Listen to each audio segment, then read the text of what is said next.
굳게 서십시오. 네, 주 안에서 굳게 서시는 저와 여러분이 되길 바랍니다.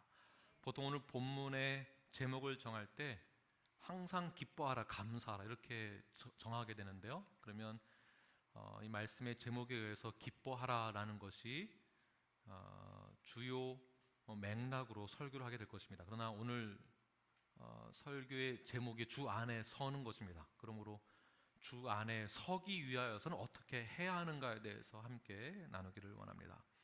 지금까지 빌립보서에서의 내용을 전체를 다 보게 되면 1장부터 3장까지의 내용을 요약해 보면 교회가 하나가 되어야 한다라고 사도 바울이 강조를 하고 있습니다.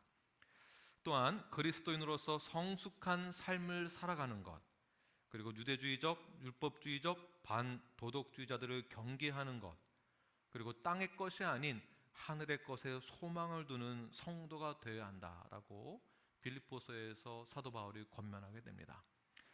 오늘 본문에서는 이러한 1장서부터 3장까지의 내용을 가지고 주 안에서 굳게 서기 위하여서는 어떻게 해야 하는지에 대해서 말씀하고 있는데요. 왜 주 안에서 굳게 서라라고 말하고 있는가, 이 부분을 먼저 이해하는 게 더 중요합니다. 이미 강해 설교를 통하여서 빌립보 교회에 어떤 문제가 있었고 왜 이 편지를 썼는지에 대해서 우리 함께 나눴었습니다. 왜 굳게 서야 하며 주 안에서 서야 하는 것일까요? 교회가 분열되기 때문에 그렇습니다. 불화의 원인이 된 인물이 있었기 때문에 그 인물 이름을 거론하면서까지 구체적으로 교회가 왜 합심해야 하는지, 왜 서야 하는지에 대해서 그렇게 권면하고 있는 것을 볼 수 있습니다. 자, 그렇다면 구체적으로 교회가 어떻게 일치해야 하며 왜 굳게 서야 하는지에 대해서 오늘 함께 나누어 보도록 하겠습니다. 첫 번째, 교회가 일치되어지고 굳게 서기 위하여서는 어떻게 되는가? 2절 말씀입니다. 우리 함께 읽겠습니다. 시작. 내가 유오디아를 권하고 순두개를 권하노니 주 안에서 같은 마음을 품어라. 사도 바울이 권면하고 있는 것은 같은 마음을 품으라고 말씀하고 있습니다. 빌립보서에서의 내용에 같은 마음을 품으라, 다른 표현 방식으로 여러 번 말씀하고 있어요. 같은 말을 계속 반복하고 있다는 것입니다. 왜 이것을 반복하는 것일까요? 왜 같은 마음을 품으라고 하는 것일까요? 유아디아와 순두개에게 권한다라고 하는데요. 두 사람의 문제로 인하여서 교회에 분열이 생겼기 때문에 주 안에서 같은 마음을 품으라고 말씀하고 있습니다. 두 여인이 빌립보 교회의 불화의 근원이 되었습니다. 그래서 사도 바울은 유아디아와 순두개에게 권한다.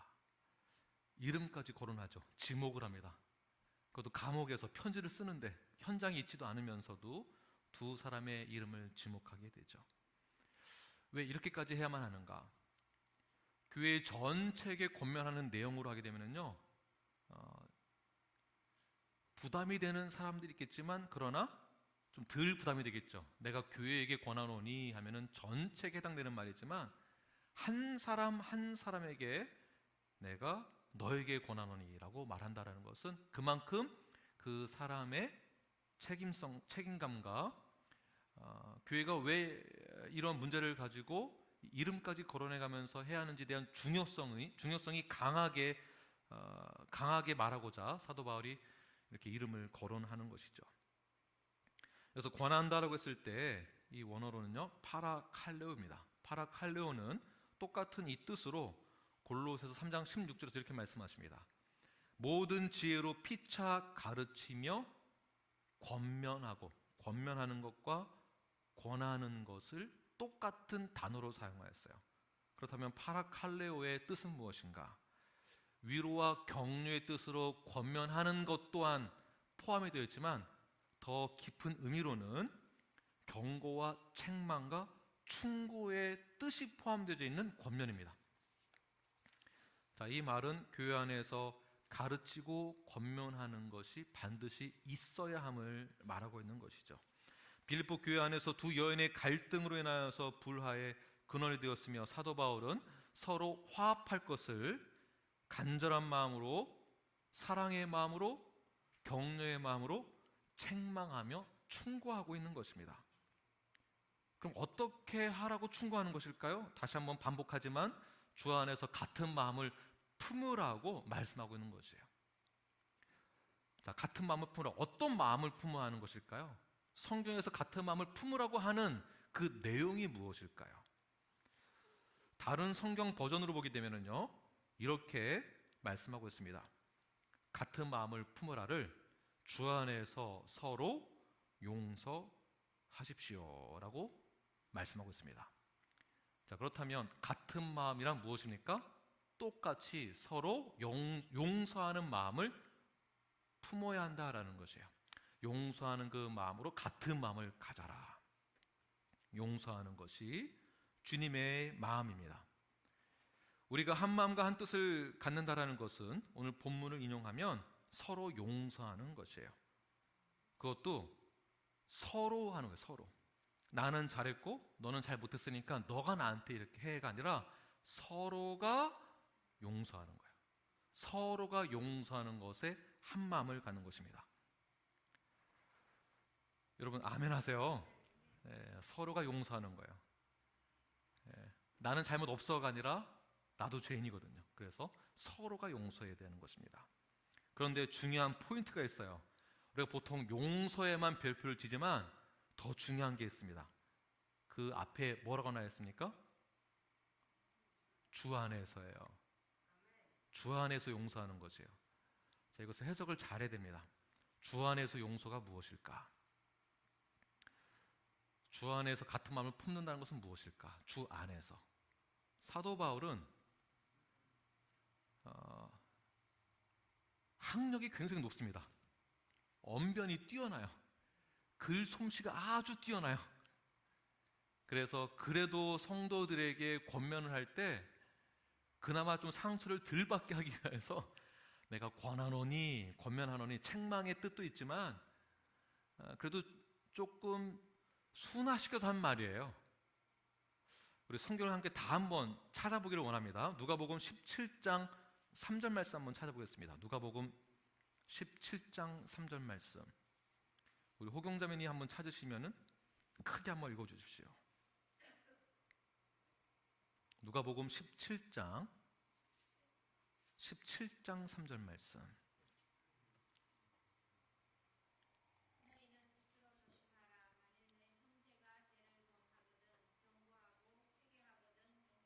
네, 용서하라가 목적이에요. 근데 용서해야 할 때 컨디션이 있습니다. 너희는 스스로 조심하라. 만일 내 형제가 죄를 범하거든. 그 다음 어떻게 하고 말하고 있습니까? 첫 번째, 경고하고. 이것이 사도 바울이 원어로 썼던 단어예요. 경고하고, 그 다음에 무엇입니까? 회개하거든요. 그리고 용서하라. 그래서 사도 바울이 권한다, 권면한다 했을 때에는 전제가 있는 거예요. 경고하는 것과 회개했을 때 용서가 있는, 이것이 주 안에서 용서하는 거예요. 주 안에서. 그래서 주 안에서 서로 용서하는 것에 대해서 우리가 같은 마음을 품고 한 마음을 품는다라는 뜻입니다. 사도 바울은 교회의 문제가 된 분열에 대해서 회복할 수 있는 방법을 제시하는데 그 제시가 서로 용서하라는 것이에요. 이것이 바로 하나가 되는 비결입니다. 빌립보서에서 말하고 있는 전체의 핵심이기도 합니다. 1장부터 보게 되면 오직 너희는 그리스도 복음에 합당하게 생활하라. 복음에 합당하게 생활하라. 왜 이 말을 하는 것일까요? 왜냐하면 빌립보 교회에 문제가 있었기 때문에, 분열이 있었기 때문에, 싸움이 있었기 때문에. 다시 오늘 본문의 말씀을 적용한다면은 복음에 합당하라를 서로 용서하는 마음으로 합당하게 생활하라라는 뜻이겠죠. 여기에 같은 마음을 가져라라는 뜻입니다. 그러고 나서 21장 28절 보게 되면 내가 이 일을 듣고자 함이라. 무슨 말을 듣고 싶다는 것입니까? 서로 용서하고 회복하고 사랑하고 그렇게 한 마음과 뜻을 이루는 것을 내가 듣기를 원한다. 간절히 원한다. 교회의 사명을 말하고 있는 것입니다. 교회의 사명은요, 우리가 무엇인가를 하기 위한 목적 하나만 있는 것이 아니에요. 전도만 하는 것, 영혼 구원만 하는 것이 아니라 이것을 포함한 구체적인 내용이 있어야 된다는 것이겠죠. 구체적인 내용이 서로 용서하고 같은 마음을 갖고 하나가 되는 것. 2장에서도 이렇게 말씀하고 있습니다. 마음을 같이하여 같은 사랑을 가지고 뜻을 합하여 한 마음을 품으라. 계속 강조하는 것은 한 마음을 품으라. 그리스도께서 죽기까지 복종하신 것처럼 너희는 이 마음을 품으라. 곧 그리스도 예수의 마음이니. 무슨 마음입니까? 화합, 연합, 한 몸을 말하는 것이에요. 그래서 십자가의 공로에 대한 것을, 십자가의 피를, 십자가를 내가 믿는 것, 그 믿음은 나를 용서해 주신 것을 믿는 거죠. 나의 모든 죄가 사함 받았다는 것을 믿는 거예요. 그런 것처럼 우리가 서로가 서로를 용서하는 것, 이것이야말로 우리가 주 안에서 굳게 설 수 있다라고 사도 바울이 권면하고 있습니다. 빌립보 교회에게 사도 바울이 말하고자 하는 것은 이미 예수님을 나의 구주로 믿고 성도로서 주님과 한 몸을 이루게 된 빌립보 교회 안에 같은 뜻과 같은 마음을 품지 못하는 일이 많이 있었습니다. 분열이 있고 싸움이 있고 다툼이 있고 구체적으로는 용서하지 못함이 있었습니다.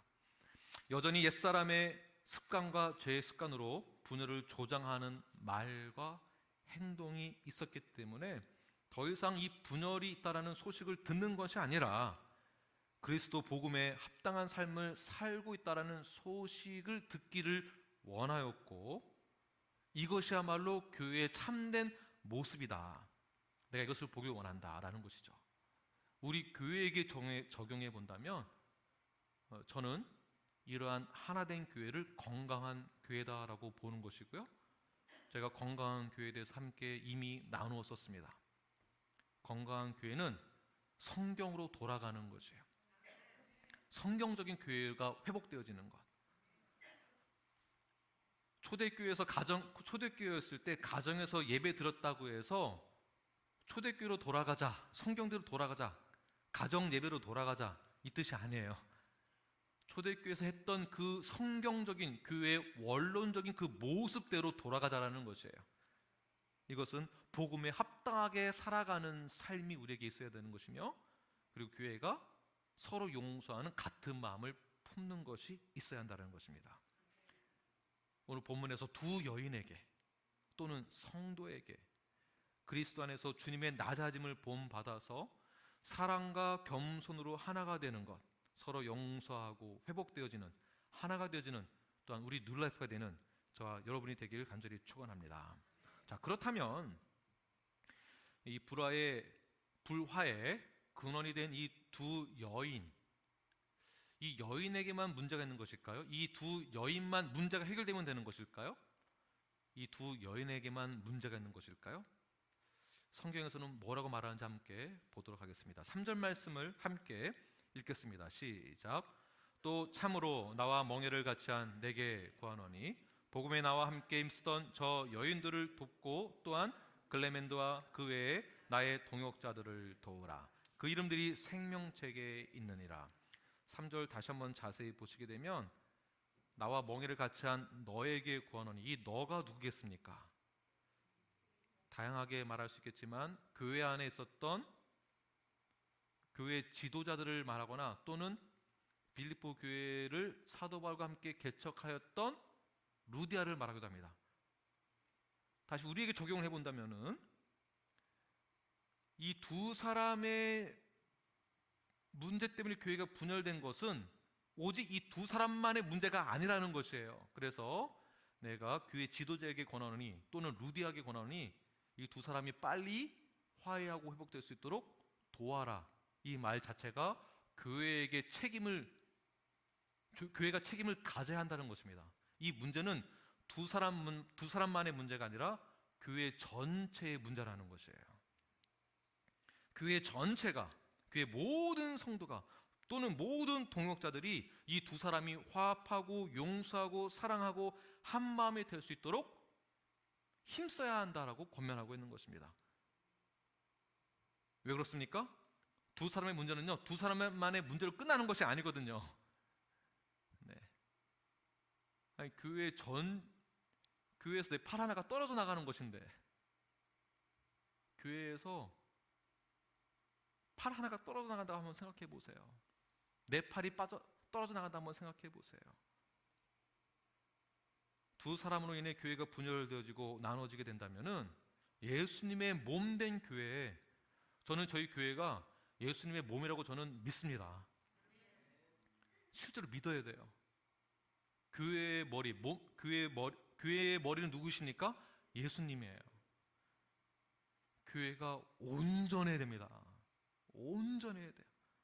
온전해지는 것을 건강한 교회라고 보는 것이 성경적인 교회.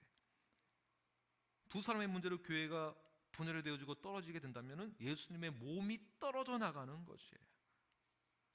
그래서 두 사람의 문제를 교회의 문제로 보고 모두가 함께 서로 용서할 수 있도록, 그리고 모두가 다 주 안에서 하나가 될 수 있도록 서로 힘쓰고 도와야 한다는 것입니다.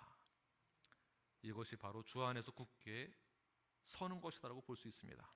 사랑하는 뉴라이프 여러분, 주 안에서 굳게 서기 위하여서 서로 같은 마음을 품으십시오. 서로 예수님처럼 용서하고 사랑을 그대로 실천하시는 건강한 성도요, 건강한 교회가 되길 간절히 축원합니다. 두 번째로 주 안에서 굳게 서기 위하여서, 그리고 같은 마음을 품기 위해서는 어떻게 해야 하는가?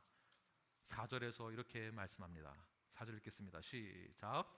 주 안에서 항상 기뻐하라. 내가 다시 말하노니 기뻐하라. 오늘 본문의 내용은 4절 말씀이 가장 눈에 들어오거든요, 사실은요. 그래서 기뻐하라, 이것만 강조할 수 있는데, 용서하라, 같은 마음 품어라 라고 말하면서 왜 갑자기 기뻐하라고 말하는 것일까요? 왜 기뻐하라고 하는 것일까요? 이 포인트가 중요합니다. 우리가 서로 용서하고 서로 같은 마음을 갖고 그리고 한 몸을 이루어 나아가고자 하는데, 이 땅에서는 완전한 것이 없거든요. 여기서 용서하고 하나가 되는데 이쪽이 또 삐끗거려요. 여기 해결하면 또 여기가 그래요. 그러면 교회는 문제가 있다는 얘기입니까? 교회는 문제투성이라서 우리가 한 몸을 이룰 수 없다라고 보아야 하는 것입니까? 그렇지 않죠. 교회는, 그리고 개인적으로는 전적인 하나님의 주권과 섭리에 의해서 우리가 우연히 만났다라고 보는 것이 아니라 그 주권과 섭리에 의하여서 한 몸이 되었다라고 믿는 것이에요. 그런데 왜 문제는 생기나요? 이 땅에 완전한 것이 없기 때문에 그렇습니다. 우리가 죄인이었었기 때문에 그렇습니다. 죄의 습관이 계속 나오거든요. 그리고 지속적으로 우리가 성화를 이루지 못하도록 사탄은 불화살을 쏩니다. 계속 우리의 마음에 기쁨을 주지 않는 것이죠. 교회는 안 돼, 안 돼. 너는 안 돼, 안 돼. 불화살을 사탄은 우리에게 계속 나의 마음 가운데 쏘고 있습니다. 그렇다면 우리는 어떻게 될까요? 에베소서 5장의 말씀을 예로 들자면 믿음의 방패를 들어서 막아야 하는 것이겠죠. 이 방패는 누가 막아주는 겁니까? 네, 내가 막는 거예요. 그렇잖아요. 하나님이 어떻게 알아서 해주시겠지 하고 가만히 있는 것이 아니라 내가 믿음의 방패를 들어서 불화살을 막는 거예요. 내가 막는 거예요. 믿음의 방패를 들어서 내가 막는 겁니다. 그래서 오늘 본문의 내용에서는요, 기뻐하라가 이게 능동태로 끝나면 이해가 되는데 명령형으로 나와 있어요. 능동적이면서도 명령형이에요. 기뻐하라는 것이에요. 기뻐하되 어떻게 해요? 주 안에서 기뻐하는 것입니다. 주 안에서. 자, 기쁨을 싫어하는 사람이 있을까요? 없죠. 기뻐하는 것을 다 추구합니다. 그리스도 밖에 있건 안에 있건 기쁨을 추구합니다. 좋아합니다. 그러나 세상 사람들은 기뻐하되 주 밖에서 기뻐하는 것이죠. 그러나 우리 그리스도인들은, 성도는 주 안에서 기뻐해야 하는 것입니다. 어떠한 차이가 있을까요? 세상에서 주는 그 기쁨은 나에게 좋은 일, 유익이 있을 때, 기뻐할 만할 때 기쁘다라고 이야기를 합니다. 그러나 주 안에서 기뻐하다라는 이 원어는 카이레테라고 하는 카이레테, 현재형이면서 능동태 그리고 명령형으로 되어 있습니다. 그럼 이것을 어떻게 우리가 해석할 수 있을까요? 로버트스는 이렇게 말을 합니다. 현재 내가 어떤 상황 가운데 처해 있다 할지라도 기뻐한다라는 거죠. 기뻐해야 한다. 명령형이에요. 자, 이 말은 결국 우리는 하나님의 주권적인 섭리를 믿기 때문에 비록 나에게 어려움이 있다 할지라도 반드시 이 어려움은 하나님 나에게 이 어려움을 주시는 이유도 있다는 것이에요. 빌립보 교회 안에 교회이기 때문에, 성도이기 때문에, 이미 믿는 자들이 모여있는 곳이기 때문에 절대 분열이나 싸움이 있으면 안 되는 것이거든요. 그런데도 분열이 있고 싸움이 있었어요. 이것을 하나님의 주권적인 섭리로도 믿는 거예요. 그러면서도 어떻게 하라고요? 주 안에서 항상 기뻐하는 것이에요. 물론 어려움이 있지만 반드시 서로 용서하고 화합하고 같은 뜻을 품게 되어지므로 하나님의 주권적인 섭리 가운데에서 회복될 것이다. 그 안에서도 그럼에도 불구하고 회복을 경험하게 되므로, 하나님의 사랑을 경험하게 되므로, 진정한 교회의 모습이 회복되어지므로 그 기쁨을 통하여서, 기뻐함을 통하여서 나를 증명할 수 있고 하나님의 살아계심을 증명할 수 있고, 이것 또한 하나님의 주권적인 섭리라고 믿게 되어지므로 우리는 확신할 수 있게 되는 것이죠. 사도 바울 역시 옥중에 있으면서도 기뻐했습니다. 빌립보서 2장 17절 말씀이에요. 왜 옥에 있으면서도 기뻤을까요? 옥에 있는 것 또한 하나님의 주권적인 섭리라고 믿었기 때문입니다. 제가 뉴라이프 교회에 오게 된 것도, 사역하게 된 것도, 담임 목사가 된 것도 하나님의 주권적인 섭리라고 믿지 않는다면 이 자리에 있기 힘듭니다. 주권적인 섭리라 믿기 때문에 있는 거예요. 저희 교회에 여러분들이 이렇게 이 자리에 있는 것도 하나님의 주권적인 섭리라고 믿기 때문에 저희가 이 자리에 있는 것이에요. 만약 이 꼴 저 꼴 다 보기 싫다면 여기 있을 수 없는 거예요. 옆 사람 우리가 만나게 된 것도요, 어쩌다가 보니까, 우연히 길 가다가 어떻게 하다 보니까 여기 온 게 된 것이 아니라 여러 과정을 통해서 이렇게 저렇게 다른 모양으로 이 자리에 오게 된 것, 성도가 된 것, 우리 등록 교인이 된 것, 이거 자체가 주권적인 하나님의 섭리로 보는 것이에요. 내가 어떻게 하다 보니까 여기 온 것이 아닙니다. 우연히도 아닙니다. 내 팔자가 그래서 그렇지도 아니에요. 그런 말은 없습니다. 사도 바울은 고난 중에 있을 때에도 이것을 기뻐하며 받아들였어요. 무엇입니까?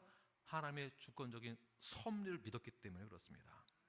기뻐할 만한 상황 가운데서 기뻐하는 것은 누구나 다 할 수 있습니다. 그러나 그리스도인은 주 안에서 어떠한 상황 가운데 있든지 자발적이고 능동적으로 항상 기뻐하는 것이에요. 그래서 능동적이며 명령형으로 되는 것이 바로 항상 기뻐하라, 카이레테입니다. 이 카이레테를 회복하시는 저와 여러분이 되길 간절히 축원합니다. 세 번째, 주 안에서 굳게 서며 같은 마음을 품기 위하여서는 오늘 본문에서 이렇게 이야기하고 있습니다. 5절 말씀을 읽겠습니다. 시작. 너희 관용을 모든 사람에게 알게 하되 주께서 가까우시느니라. 네, 우리가 어떤 문제가 있어도 교회가 하나가 되는 것, 그리고 기뻐할 수 있는 이유는 우리에게 관용이라는 것이 주어졌기 때문에 그렇습니다. 관용. 자, 관용이 무슨 뜻이겠습니까? 너그럽게 받아주는 넓은 마음이에요. 넓은 마음. 그러나 오늘 본문에서 말하는 이 관용은요, 단순한 넓은 마음이 아니라 여러 가지 뜻이 포함되어 있습니다. 박해가 있어도, 어려움이 있어도, 교회 안에 어려움이 있어도 어떻게 해요? 온유함으로 대처하는 것이 관용이에요. 네, 온유함으로 대처하는 것. 부부 사이에 문제가 있을 때에도 어떻게 해야 되겠습니까? 당신이 잘못했잖아가 아니라 서로 같은 마음을 품으러 어떻게 해요? 용서하며, 서로 용서하며, 죄인임을 인정하고, 그리고 어떻게 하게 되겠습니까? 관용이에요. 관용. 세상 사람처럼 똑같이 싸우는 것이 아니라 관용. 자신에게 손해를 끼친 자에 대한 용서와 너그럽게 받아주는 것이 관용이죠. 또 다른 것은 감정적인 것도 똑같습니다. 감정에 전적인 절제를 하는 것도 관용이에요. 근데 감정을 한번 딱 다치게 되면요, 이게 사람이 굉장히 힘들어지거든요. 그러나 우리에게는 관용이 주어졌기 때문에 성경 말씀에 따라서 순종하고 믿는다고 한다면은 나에게도 관용이 있구나. 제가 그런 게 어디가 있어요? 아니에요. 이미 우리는 하나님으로부터 오는 관용을 받았습니다. 무엇이 있을까요? 하나님의 자비로우심, 하나님의 긍휼하심, 나 같은 죄인을 살려주신 하나님의 자비로우심, 긍휼하심, 하나님의 은혜와 사랑과 용서. 이미 우리는 하나님의 관용을 받았어요. 그러므로 우리는 관용의 자세를 가지고 있었을 때 성경적으로 주 안에서 기뻐하며 주 안에서 굳건하게 설 수 있습니다. 지금 제가 읽는 이 문장을 잘 들으십시오. 주님의 재림이 가까워지는 것을 믿는 성도일수록 모든 어려움을 인내하며 다른 사람에게 대해서는 관대함을 잃지 않는 것입니다. 내가 조금 자존심이 상해도 교회 안에서, 그리고 가정 안에서, 세상에서도 서로가 관대할 수 있도록 그 관대함을 잃어버려서는 안 됩니다. 저희들은 관대함이 있습니다. 좀 더 쉬운 표현으로 다시 한번 말씀드리겠습니다. 쉬운 성경에서 오늘 5절 말씀을 이렇게 설명하는데요, 여러분이 선하고 친절하다는 것을 모든 사람들이 알도록 행동하세요 라고 나와 있어요. 선하고 친절한 것을 모든 사람이 알도록, 이것이 성경에서 요구하고 있는 것입니다. 이것을 요구하고 있는 것이에요. 영혼 구원하면 복 받고 영혼 구원을 조금 덜 하면 복 덜 받고가 아니에요. 선교 많이 하면 하나님이 좋아하시고 선교 조금 덜 하면 하나님이 싫어하시고, 이런 개념이 아니에요. 사역을 많이 하고 열심히 하면 하나님이 좋아하고 사역을 조금 덜 하면 싫어하고, 지금 그 포인트가 아니에요. 건강한 성도로서, 구원받은 자로서 어떻게 살아가고 있느냐, 성경에서 요구하고 있습니다. 무엇입니까? 선하고 친절하다라는 것을, 관용이 있다는 것을 모든 사람이 알도록 하라는 것이에요. 때로는 저희들이 사실 스트레스가 많이 있죠. 많이 받습니다. 직장에서 스트레스 받고, 세상에서 사람 때문에 스트레스 받고, 어떤 일로도 스트레스 받고, 그 스트레스 때문에 교회에 와서도 스트레스가 이만큼 차가지고 오시는 분들이 계세요. 눈에 레이저가 나와요. 무서워요. 거기에는 관용이 안 보이죠. 인내가 안 보이죠. 사랑이 안 보입니다. 이것이 지나치게 되면은 폭발하게 되겠죠. 분노로, 절제하지 못함으로. 크리스찬은 어떻게 되겠습니까? 내가 친절하다라는 것, 내가 선하다라는 것. 왜냐하면 선하신 하나님의 내 자녀거든요. 내가 선하고 친절하다는 것을 모든 사람에게 보이도록 나타내는 거예요. 이것을 잘 지키시는, 그래서 신앙생활을 할 때 주 안에서 온전히 굳게 세워져 나아가시는 저와 여러분이 되길 바랍니다. 네 번째로, 주 안에서 굳게 서며 같은 마음을 품기 위해서 어떻게 되는가? 6절 말씀 함께 읽겠습니다. 시작. 아무것도 염려하지 말고 다만 모든 일에 기도와 간구로 너희 구할 것을 감사함으로 하나님께 아뢰라. 같은 마음을 품지 못하게 하는 최고의 적은 염려입니다. 염려. 기쁨을 갖지 못하게 하는 것 또한 염려입니다. 성경에서 말하고 있는 염려의 뜻이 있는데요, 근본적으로 하나님의 보호하심과 인도하심에 대해서 의심하고 신뢰하지 않는 마음의 자세를 염려다라고 말을 합니다. 성도에게 있어서 이러한 염려를 하게 될 때 당연히 세상으로 눈을 돌리게 되겠죠. 염려 자체가 하나님을 의지하지 않는다라는 뜻이기 때문에 염려하는 것을 그래서 죄로 보는 것입니다. 나는 하나님을 신뢰하지 않아요. 이 말이 나는 염려할 거예요 라는 뜻이에요. 죄입니다. 누가복음 12장 22절 말씀 함께 읽겠습니다. 시작. 또 제자들에게 이르시되 그러므로 내가 너희에게 이르노니 너희 목숨을 위하여 무엇을 먹을까 몸을 위하여 무엇을 입을까 염려하지 말라. 이것도 염려에 대해서 같은 뜻으로 사용한 것이에요. 하나님을 신뢰하지 않는다라는 뜻이거든요. 우리가 주님과 연합되어졌고 성도가 되었고 하나님의 자녀가 되었고 천국 백성 시민이 되었다라고 한다면은 주 안에서 걱정과 초조와 불안, 불필요한 또 다른 관심, 염려는 버려야 합니다. 만약에 저희 아들이 제가 옆에 있는데도 불구하고 계속 염려해요. 아빠, 나 내일 뭐 먹어요? 우리 뭐 먹어요? 우리 먹을 거 있어요? 어떡해요? 아빠, 답답하죠. 내가 옆에 있는데 옆에 있는데 엄마, 우리 내일 뭐 먹을 수 있어요? 우리 못 먹으면 어떡해요?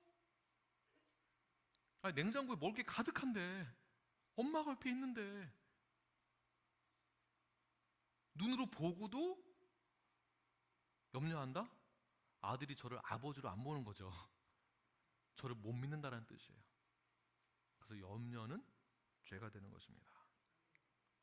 그렇다면 염려를 해결할 수 있는 방법 무엇이 있을까요? 바로 기도와 간구입니다. 기도와 간구. 자, 기도는 하나님과의 깊은 교제예요. 기도를 간구로만 하시면 안 됩니다.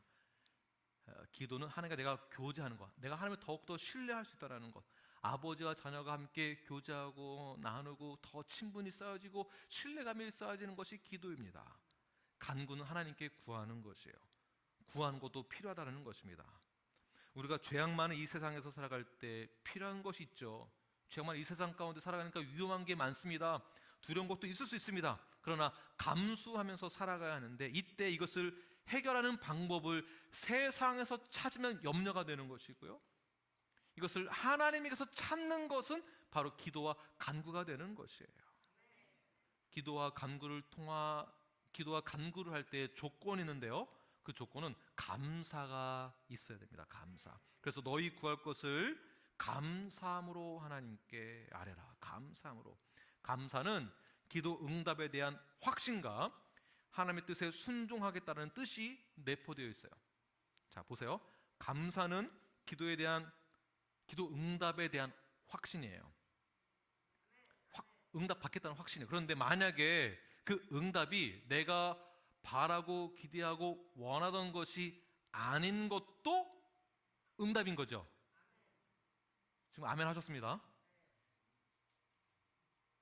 내가 원하는 대로 기도하는데 원하는 대로 기도하는 응답이 없어요. 다르게 응답이 왔어요. 그것도 응답이라는 거죠. 그래서 감사함으로 받는 거죠. 감사함으로 내가 하나님 뜻에 순종하겠습니다. 예수님의 기도처럼 하나님의 뜻이었거든. 내가 순종하겠습니다. 내가 원하는 것은 피하는 것인데 그래도 그것이 하나님의 뜻이라면, 그것이 응답이라면 내가 받겠습니다. 그런데 그 기도와 간구에서 감사를 배제시킨다면 그 기도는 기도를 방자한 염려 또는 원망이 되어집니다. 기도하고 간구하는데 내가 원하는 대로 안 됐어요. 응답이 그게 안 됐어. 그러면은 기도하긴 했지만 하나님을 신뢰하지 않는다라는 것이 되겠죠. 원망하게 되고 불평하게 되고. 우리가 이 세상 살아갈 때 염려가 얼마나 많이 했습니까? 학생일 때, 어릴 때에는 학교에서 공부하는 것, 성적에 관련되는 것, 진로의 문제, 학교에서 친구와의 문제, 또는 사춘기 때 부모와의 문제, 여러 가지 문제로 우리 아이들이 염려하고 근심 걱정을 합니다. 청년이 되어서는 내가 직장을 구할 수 있을까? 사회생활 잘할 수 있을까? 사업 또는 경제적인 문제 때문에 고민하고 염려하게 됩니다. 장년이 되어서는 나의 자녀에 대한 문제, 가정에 대한 문제, 건강에 대한 문제, 노후 대책하는 것 때문에 또 염려하고 걱정합니다. 노년이 되어서는 또 다 큰 자녀들에 대한 또 문제, 건강의 문제, 나의 외로움 때문에 또 문제, 더 나아가서 임종에 관한 문제로 염려하게 됩니다. 세상에 얼마나 많은 염려가 있습니까? 그러나 우리는 성경에서는 염려하지 말아라라고 말씀하고 있습니다. 왜냐하면 염려하지 않는 삶을 살아가는 것이 하나님이 성도에게 주신 특권이기 때문에 그렇습니다. 특권임을 잊지 마십시오. 염려가 되는데 어떻게 해요? 그럼 어떻게 살란 얘기예요?가 아니라 우리가 믿음으로 나아가는 것이에요. 하나님의 자녀로서 하나님의 주권적인 섭리를 믿고 의지하며 나아갈 때, 우리가 그래서 염려에 대한 그 명령, 염려하지 말아라, 이 명령대로 순종할 때 우리는 하나님을 더욱더 신뢰하게 됩니다. 예수님도 직접 명령하셨어요. 예수님이 직접 우리에게 명령하셨습니다. 그러니 당연히 주님께서 보장해 주시겠죠. 염려하지 말라고 했으니까. 염려하지 않는다고 한다면은 염려하지 않도록 예수님이 보장해 주실 거예요. 염려하는 것은 믿음이 아닙니다. 무엇을 먹을까, 무엇을 입을까? 마태복음 6장에서 내용인데요. 무엇을 입을까, 무엇을 먹을까에 대한 그 염려는 이미 다 이방인이 구하는 것이다. 똑같이 하지 말아라라는 것이에요. 그렇다면 어떻게 되는가? 마태복음 6장 33절 말씀 함께 읽겠습니다. 시작. 그런즉 너희는 먼저 그의 나라와 그의 의를 구하라. 그리하면 이 모든 것을 너희에게 더하시리라. 아멘. 벌써 아멘 소리가 두세 분밖에 안 하신 것 같아요. 저희들은 이 말씀이 굉장히 부담이 됩니다. 이 말씀이 꼭 이런 것 같아요. 너희는 먼저 그의 나라와 그의 의를 구하라. 그럼 날도록 그거 어떻게 살라라는 거야? 나보고 목사하라는 얘기인가? 전부 다 교회 와서 일만 하라는 얘기인가? 전부 다 세상 일은 때려치고 아무것도 하지 말고 주님의 일만 하라는 얘기인가? 그 얘기가 아닙니다. 그렇게 생각을 하고 해석을 하니까 부담이 되죠. 그런즉 너희는 뭐죠? 먼저 우선순위가 있다라는 것이에요. 살아도 주를 위하여 산다라고 말하는 우리의 신앙 고백이 있습니다. 사도 바울이 주님을 알아가는 그 지식이 가장 고상하다. 세상의 모든 것은 나는 다 배설물로 여긴다. 왜냐하면 주님을 아는 지식이 가장 고상하기 때문에 먼저 프라이어리티가 있는 것입니다. 먼저 갔기 때문에 그 다음이 있겠죠. 그 다음 무엇을 하는 것입니까? 그 다음에 저희들의 삶도 있다는 것이에요. 우리의 삶 가운데에서 먼저 주의 나라가 있는 거죠. 우리 삶에도. 우리의 삶의 목적은 주님을 향하는 것이에요. 주님을 예배하는 것이며 주를 영화롭게 하는 것이에요. 그러나 우리의 삶의 목표는 지금 우리가 겪고 있는 삶의 현장에서 최선을 다해야 하는 것이에요. 여러분들 사장님이시라면은 사장으로서의 역할과 목표를 설정하시고 최선을 다해서 일을 감당하세요. 주님을 위하여서. 이것이 목표예요. 그러나 목적이 바뀌어서는 안 됩니다. 목적은 주를 위하는 것이에요. 지금 당장 내가 아이들을 양육하고 키워야 하는 엄마로서 역할을 감당하고 있다면 목표를 설정하셔서 하나님 나에게 맡겨주신 그 아이를 말씀대로 잘 양육하겠습니다 라고 최선을 다해서 빨래도 하시고 설거지도 하시고 청소도 하고 아이들을 가르치고 양육하는 거예요. 이거는 남편이 할 수 없는 영역이에요. 왜 내가 설거지 왜 나만 해야 돼? 이거 아니에요. 왜 나만 애를 돌봐야 돼? 아니에요. 엄마가 주는 특별한 사명이 있습니다. 아빠가 할 수 없는, 남자가 할 수 없는 그러한 뜻에서 남자가 할 수 있는 어떤 그 리더십에 대해서 남편은 가정에서 남편 역할을 최선을 다하는 거예요. 남편으로서, 아빠로서, 가장으로서 역할을 최선을 다해서 목표를 설정하고 감당해내는 것입니다. 그러나 목적은 달라져서는 안 되는 것이죠. 전지전능하신 그리고 주권자이신 하나님을 믿고 의지하고 신뢰한다면 기도와 간구함으로 하나님께 나아가십시오. 그리고 감사함으로 주께 아뢰시길 바랍니다. 반드시 하나님께서 자기 백성을 감찰하시고 도우시고 위로하시고 격려하시고 힘을 주시고 우리에게 더 주신다고 그랬습니다. 우리에게 더 하신다고 그랬어요. 이것을 믿으시길 바랍니다. 어떤 환경에 처해 있다 할지라도, 어떤 어려운 일에 직면해 있다 할지라도 염려하거나 좌절하지 마십시오. 그리고 우리는 모든 일을 위하여서 기도와 간구로 주 앞에 나아가야 됩니다. 내가 할 수 있는 것은 기도 안 하고 내가 할 수 없는 것은 기도하는 것이 아니라 모든 것에 대해서 겸손한 마음을 가지고 기도하십시오. 간구하십시오. 네, 염려하지 마시고 주 앞에 나아가시길 바랍니다. 그렇게 했을 때 어떠한 특권이 우리에게 또한 주어지게 되는가? 7절 말씀 함께 읽겠습니다. 시작. 그리하면 모든 지각에 뛰어난 하나님의 평강이 그리스도 예수 안에서 너의 마음과 생각을 지키시리라. 아멘. 이 평강이 우리에게 임하게 됩니다. 이 평강이 우리에게 임하게 되어지므로 그리스도 예수 안에서 우리의 마음과 생각이 스테이블하게 딱 되는 거예요. 생각이 바뀌지 않고. 이것이 성경적 세계관입니다. 성경적 세계관. 세상에서부터 평화와 안식을 누려가지 마시고 주 안에서 평화와 안식을 누리십시오.